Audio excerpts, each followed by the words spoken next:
Actually, lizards are the closest relatives to mammals that are able to regenerate an appendage in their tail. We are basically comparing what happens in mammalian wound healing processes to those in lizards, identifying the differences as well as the similarities to try to bring mammals closer to reptiles in terms of their wound healing abilities. I grew up in Toms River, New Jersey, which is a shore community.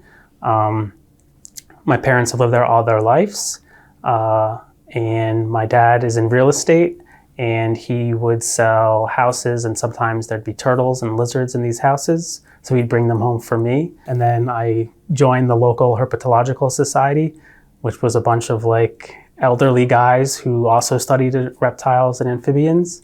I was the youngest member, actually, and I remember in kindergarten I gave a presentation on breeding the American box turtle. I didn't know it at the time, but it was really good training for using reptiles in science, basically. I did my undergraduate at Johns Hopkins University in biomedical engineering with a minor in chemical engineering and math. For graduate school, I did a joint program between the National Institutes of Health in Maryland and Cambridge University in the UK.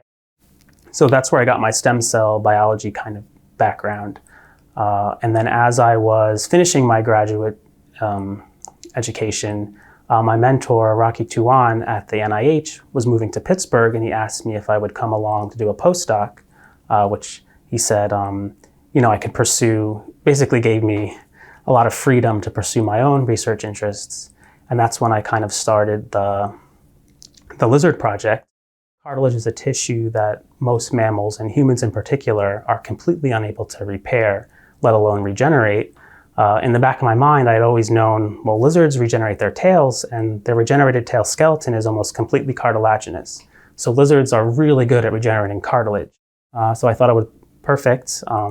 Did some studies on cartilage development within the regenerating lizard tail, published a paper, then applied for an R01 grant from the NIH, was awarded that, and that's how I got my faculty position at Pitt, and then it's probably why I was recruited to USC. So there's some amazing lizard species out there. We have 4 species of lizards in the lab currently. The one that we primarily work with is called the mourning gecko.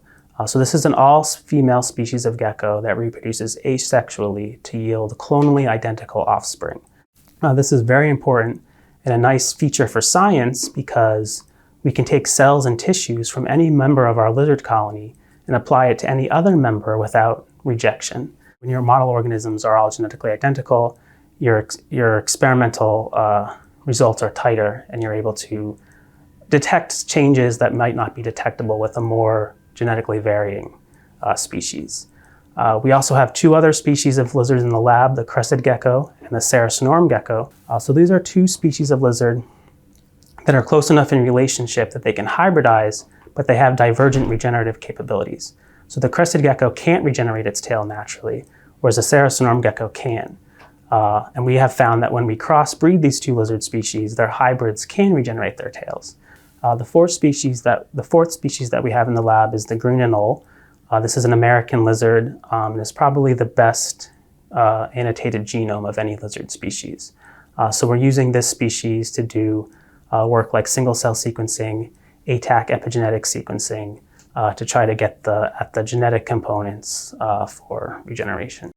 There's so many amazing animal abilities. Just in terms of the medical field, there's animals that are resistant to cancer, that can regenerate limbs. Almost thinking of them as superpowers, how to translate those superpowers into humans is something I'm really interested in.